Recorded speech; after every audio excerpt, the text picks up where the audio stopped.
This is KGW News at Sunrise. We need to have the resources to be fully staffed to be able to do the job safely. Nurses working in jails across Multnomah County are hitting a breaking point as a staffing crisis causes forced overtime and unsafe working conditions. Ahead on Sunrise, why nurses are now calling for the removal of elected officials.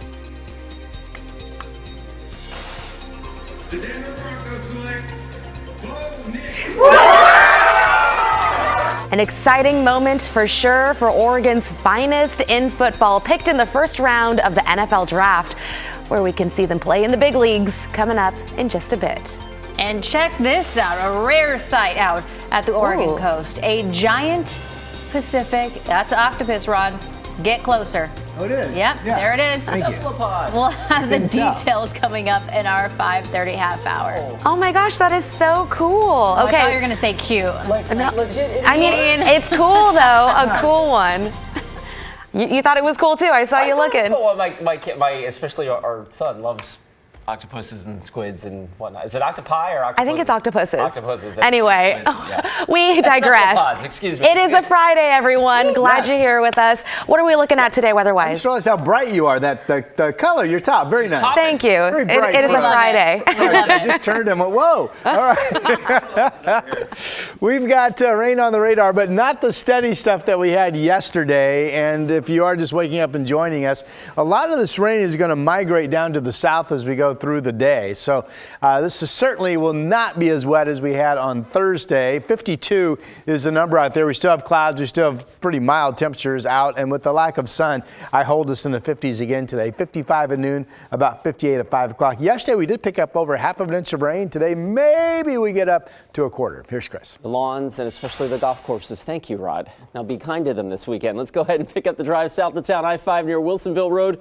That is your northbound commute. That is rolling right along this morning, as is the Banfield Interstate 84, wide open, no problems there. And a quick check over on the west side. This is Highway 26. Anybody there? Anybody? One or two cars. Plenty of room out there. No crashes, no unexpected delays just yet, guys. Good to hear that. Thank you, Chris. Nurses inside Multnomah County jails are demanding change. They say they're facing a staffing crisis, which is causing many to take on excessive forced overtime and work in unsafe conditions. The Multnomah County Corrections Health of Nurses sent a letter to top leaders yesterday outlining all the problems that they're facing. They say it won't get better until the county makes a change at the top. KGW's Alma McCarty spoke with one nurse to find out more about the changes they want to see. When choosing this career, I am one of the few pediatric corrections health nurses. Jacob Metcalf understood there'd be unique demands. Some people are very down in their luck. Some people that are accused of doing some very heinous things, but I absolutely don't care. That's because his focus is healthcare, caring for the incarcerated youth inside Multnomah County's juvenile detention center. I want to make a difference to try and make an impact in our juvenile incarcerated clients' lives and hopefully not end up at the adult jail. But at all jails in the county, he and his fellow O&A nurses say they're hitting a breaking point. Overworked and underpaid. Since we have incarcerated individuals, we have to provide medicine, we have to be there, we have to take care of their acute mental health needs. We cannot not do the job. We need to have the resources to be fully staffed to be able to do the job safely. The director and nursing supervisor specifically named in a multi-page letter from the union to county commissioners, the health department, and the sheriff. In it, nurses write they no longer have any confidence in these select members and are now calling for their removal. And what else has to happen before we have a chance for new leadership?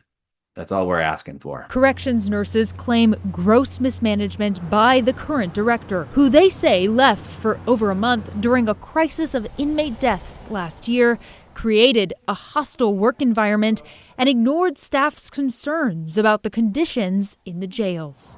County Chair Jessica Vega-Peterson told KGW she's very concerned about the allegations and stated, "All of us are committed to the safety and health of everyone in our detention centers." She says she's been working to schedule a meeting with union reps.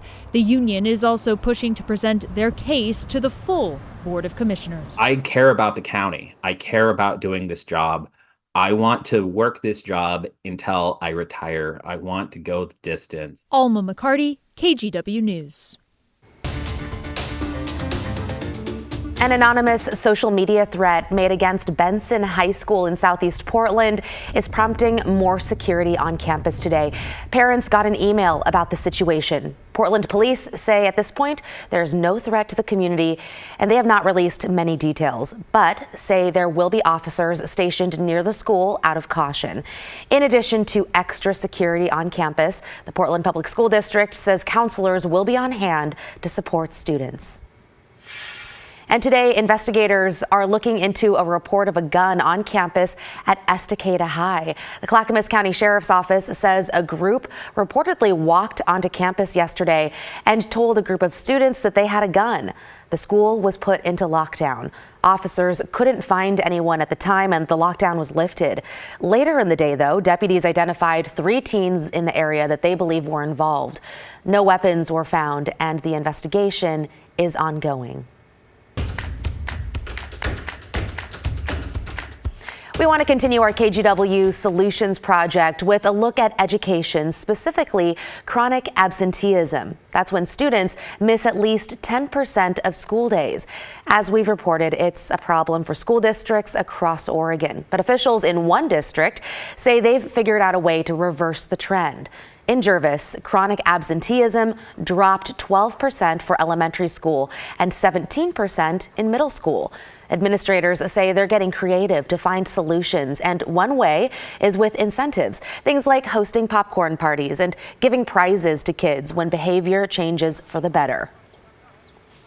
We're calling you in because we've noticed that you've taken it to heart and you've improved, and we want to recognize that for you.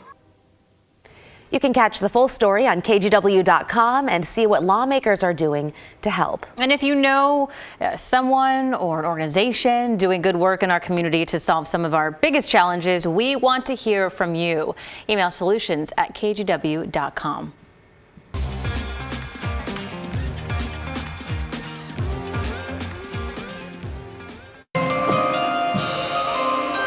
With the 12th pick in the 2024 NFL Draft, the Denver Broncos select Bo Nix, quarterback, Oregon. I love all the family and friends cheering behind him. Former University of Oregon quarterback and Heisman Trophy finalist Bo Nix was taken 12th in the first night of the NFL Draft yesterday. He's headed to the Denver Broncos. Nix set the NCAA record for single-season completion percentage, and he is not the only local football star to get picked during the first round. 14th pick in the 2024 NFL Draft, the New Orleans Saints select Talise Fuaga, tackle, Oregon State.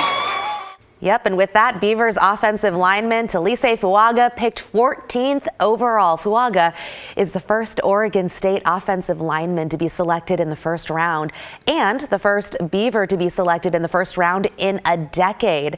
As you heard, he's going to the New Orleans Saints. And hey, also a quick shout out to UW quarterback Michael Penix Jr., who was drafted by the Atlanta Falcons. Penix was the number 8 overall pick. I like that big fella from Oregon State, man. I think he's Talise Fuaga going to be the real deal. He's Pro fast, Bowler, too. All-star someday. Man, wow. Yeah, right? Yeah. So cool. Don't want my team to play against him. Here's a look at what's going on in our weather today. Yesterday, we did well. Put your hands together for us. Yeah, we picked up more than 1/2 inch, which is what we had hoped to do, and we needed the good soak. We're still running under 50% of normal for the month of April, so we could use another good soak or two. Here's what we have going on. This is the jet stream flow. It goes all the way down into San Francisco, so we're basically in the cool pool of air. I don't think we get any sun today here on the west side, and that will keep temperatures again in the 50s. We're starting off with showery weather. Nothing steady or widespread steady like we had yesterday. It's going to be more broken, scattered scattered precipitation here in Portland and up to the north. Now, different story once you get down towards Salem, and especially once you get down to Eugene, where there will be quite a bit of rain. Right now, Salem's in the middle of a pretty good shot of rain coming down. You can see there's rain out in the gorge this morning as well. And that is snow in the parking lot up at Timberline. We didn't see this yesterday, so the air is a little bit cooler today than it was 24 hours ago. Timberline reports 3 inches of new snow, and they are sitting at 30 degrees.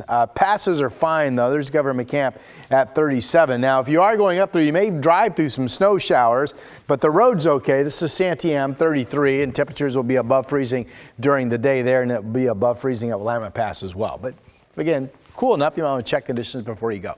All right, here's the map right now, temperature-wise. 50 in Salem, 48 in Newport, 49 out in the Dalles. Everybody's well above freezing. Well, Baker City's not well above freezing. 34 is your number out there in Baker County this morning. All right, here's Futurecast. And what I want you to get out of this is 9 o'clock this morning. Notice there's more rain south of Portland and less to the north. Could be steady rain all day in Eugene, and maybe steady rain all day even when you get up around the Albany area. So, and more rain in Salem than we'll see in Portland. So that's today. Now we go into tomorrow morning, some scattered showers around in the morning. Let me stop this at 5 o'clock. This does not show a lot of rain, but I think it's possible that tomorrow afternoon turns out to be fairly wet. There's a front that comes in. This particular model doesn't pick up a lot of rain, but I'm just telling you, I think tomorrow afternoon we could get into noticeably wetter weather once again. And then we get into Sunday. Scattered showers, nothing organized, not a ton of total rain, but again, our cooler weather pattern will be continuing. So the rainy weather, more steady rain once you get mainly near to south of Salem today, low to mid 50s in the valley, just a few scattered showers and decreasing numbers of showers as you head northward up into Longview today, where the temperature will be about 57. Here's our 7-day. We're still in this cooler pattern throughout much of next week. I go 58 today, 58 tomorrow, 60 degrees on Sunday, and that is your forecast.